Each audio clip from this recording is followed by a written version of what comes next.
YouTube, Quinn Wade coming to y'all with that instant analysis on the Bucks winning 124 to 109 for their first win of the season. They are 1-0. The Sixers got off to a 23 to 22 first quarter, and the Bucks annihilated them in the second quarter 36 to 24 and continued that 42 to 34 in the third quarter. And even though the Sixers won the fourth quarter 28 to 24, the game was out of reach at that point, and both teams ended up emptying their bench. And the Bucks was the team that came out victoriously, and it's impressive. Even though there was no Embiid and even though there was no Paul George, these are the teams that you have to dominate and you have to beat if you're still trying to be a championship team and still trying to have a great record by the end of the season. You can't take these type of games for granted, and these are the games you should win. And they took advantage of that, and you only can say the Bucks handled their business like they should have. 6 or 7 for Prince, 4 or 5 from three. He had a lot of spot up threes like they wanted him to when they picked him up, and he was able to deliver in those 30 minutes tonight. He also had 5 rebounds, 3 assists, 2 personal fouls, +2 and plus minus 16 points. Giannis was just absolutely fantastic. 8 of 11 from the field. 9 of 16 from the free throw line. He also had 1 offensive rebound and 14 rebounds total with 7 assists. He was just taking his time, trying to make the right read in the right play, and still trying to score when he had the opening to do it. He wasn't forcing or trying too hard tonight, and that's a good sign. 1 block, 3 turnovers, 4 personal fouls, +7 and plus minus 25 points. Brook Lopez was 3 of 11 from the field, mainly because he was 1 of 6 from three, but he did shoot 3 or 4 from the free throw line. He had 8 rebounds, one of them was offensive, 6 assists, 6 blocks.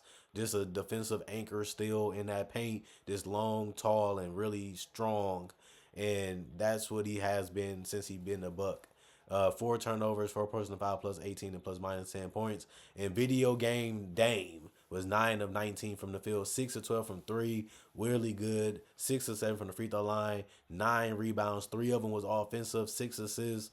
3 turnovers, 1 personal foul, +19 and plus minus 30 points. That was game high for the Milwaukee Bucks. And then Gary Trent Jr. did what he was supposed to do, is fill the ball in the basket, fill it up. 3 of 6 from the field, 2 of 5 from the 3 point line, 3 of 3 from the free throw line, 2 rebounds, 5 personal fouls, +11 and plus minus 11 points. If he gets double figures, he did his job, especially if he hit a couple threes.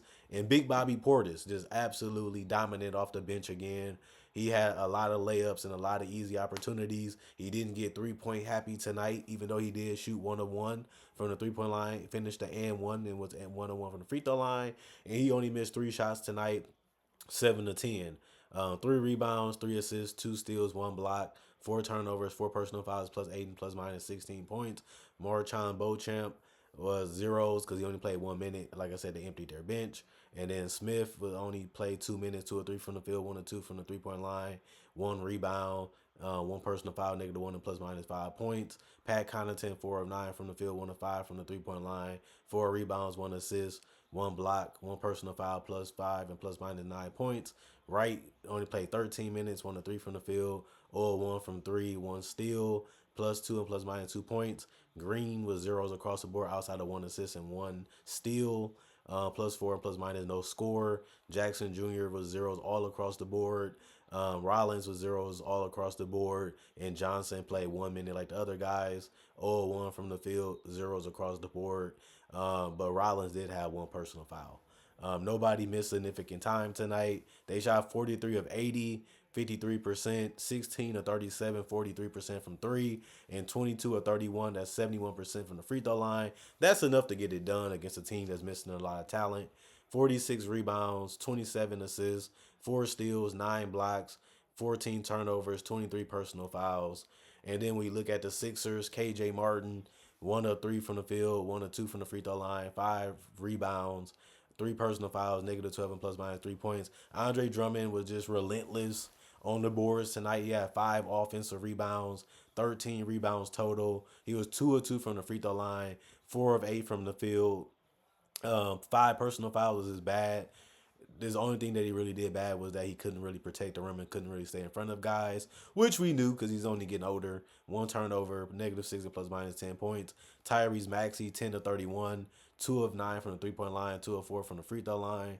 6 rebounds, 3 assists, 1 steal, 1 block, 1 turnover, 1 personal foul, negative 13 and plus minus 25 points.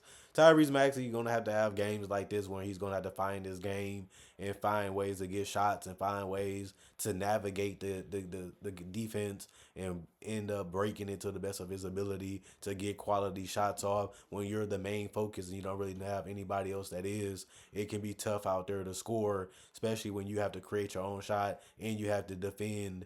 It can be very tiresome, but he did ask for the contract. They ended up giving him the contract. He played at an all-star level before. He's going to have to continue to do that, but he needs to be more efficient, and that's something that he's going to have to learn and grow with as he continues his development in the league. This is just another step that he can take into that superstar direction. Eric Gordon, 1 of 6 from the field, 0 of 2 for the 3 point line, 1 rebound, 1 assist, 1 personal foul, +6 and plus minus 2 points. Kelly Oubre helped contribute as much as he could, 8 of 18 from the field, 1 of 6 from the 3 point line, 4 of 6 from the free throw line, 2 rebounds, one of them was offensive, 1 assist, 1 turnover, 5 personal fouls for him too, negative 20 and plus minus 21 points. He only played 30 minutes tonight. Yabusele was huge with double figures. 4 of 8 from the field, 1 of 4 from three, 1 of 3 from the 3 point line, 4 rebounds, 3 assists, 3 steals, 3 turnovers, 6 personal fouls for him, negative 21, negative 12 and plus minus 10 points. He did finish a couple of shots in the paint, just couldn't convert some of them free throws. Martin was 5 of 10 from the field, 0 of 1 from three, but 2 of 2 from the free throw line. He did help with the 9 rebounds, but 4 of them was offensive, 3 assists, 1 block, 3 turnovers, 4 personal fouls, negative 20 and plus minus 12 points. Bana, 1 of 1 from the free throw line, no 3 point or free throw attempts. 1 rebound, it was an offensive one. 1 personal foul, +3 and plus minus 2 points. And Kyle Lowry tried to help as much as he could.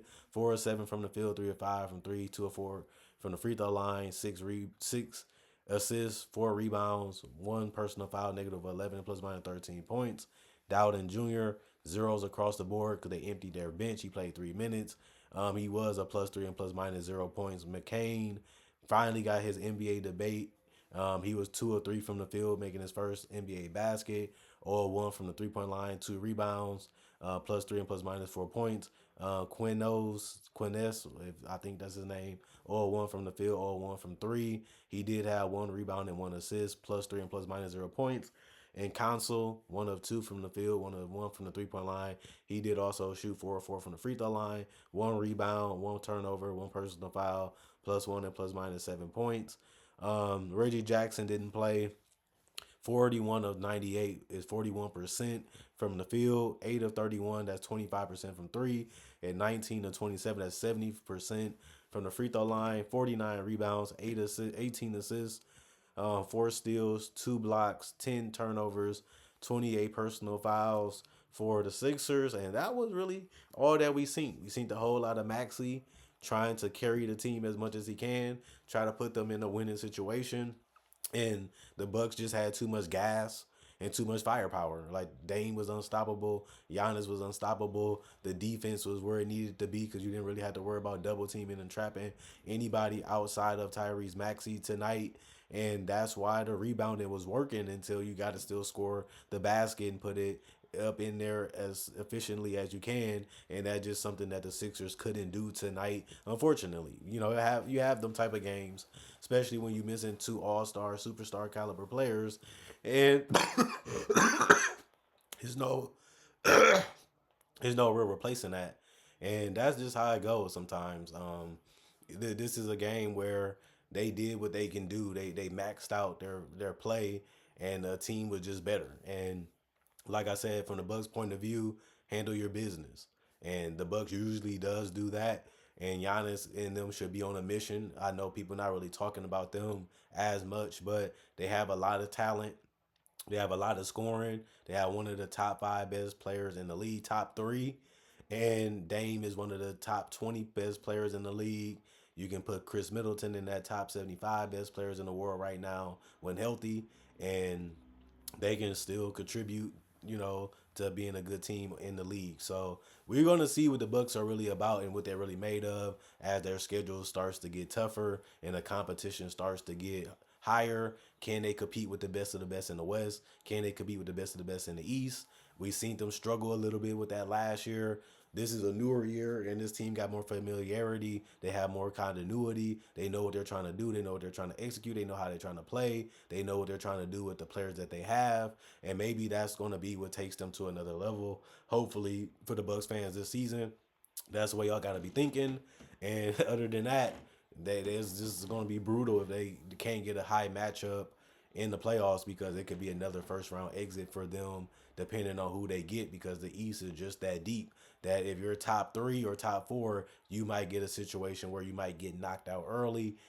The Bucks, I still like what they can do. I still like them as a team, and I like the team that they built. This is a better roster than they had last year. And Doc Rivers is going to have to step it up coaching wise to another level because this team has enough to get 50 plus wins. They was 49 wins last year. Obviously, they can win 50 if they're both healthy. Damon Giannis and Middleton when he comes back, if he can stay healthy, this is still a dangerous team, and this is a team that we still should be respecting, even if they're not better than the Celtics. But then again, if you can't be a championship team, did you really accomplish your goal? Well, we'll see because they still have moves that they can make at the trade deadline or before the trade deadline.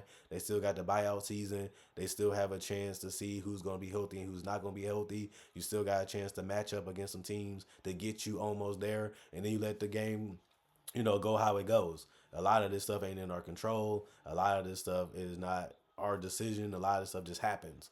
And the Bucks got to be able to capitalize off of that. Remember, James Harden and Kyrie was injured when they went against Brooklyn. They was able to take them down. Then the Hawks. Then they was able to finish the Suns and win a championship that nobody really saw them winning. But now they have a talent where you can see them getting it done. It's just gonna take them jumping through some hoops of fire to be able to get that done. It's gonna be a risk. It's gonna be something that they have to really build themselves up for, but they're equipped to beat anybody in the NBA. I think Horace did a real good job of putting this team together. And that's something that a lot of us see.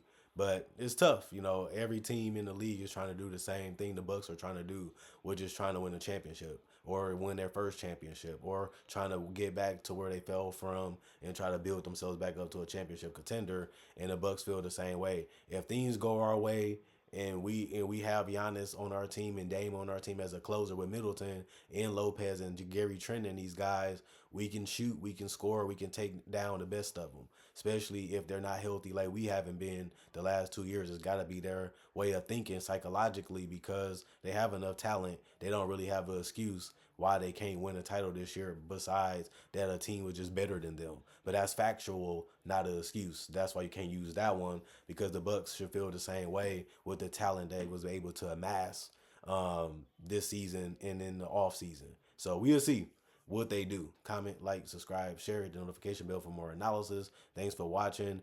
Actually, make sure that you continue watching some of my older videos I upload throughout the day and throughout the weeks, the months, and the years. So if you missed some content or you're new to the channel, go check out my older videos that I already made. I have over 2,000 classics on my YouTube channel. So it's rare that you've seen every video that I put out because I put out so many. And thanks for watching. Thanks for sharing. Thanks for liking. Thanks for keeping the channel popular. And I really appreciate that. And let's continue to do that. I love making the videos. You guys love watching them. Just know I got different variety of type of videos like breakdowns and tributes and other conversation type videos that's unique to YouTube. I've been doing this since 2013 and a lot of people been riding with me, especially in 2014. So there's a lot of videos that you have missed that you would love to see, just like the fans that I've been had. But I'm bigger now. I got more people watching now, and it's just a change of mentality sometimes because you have to do more variety, and that's what I've been able to do. So thanks for watching. I'll see you guys later today.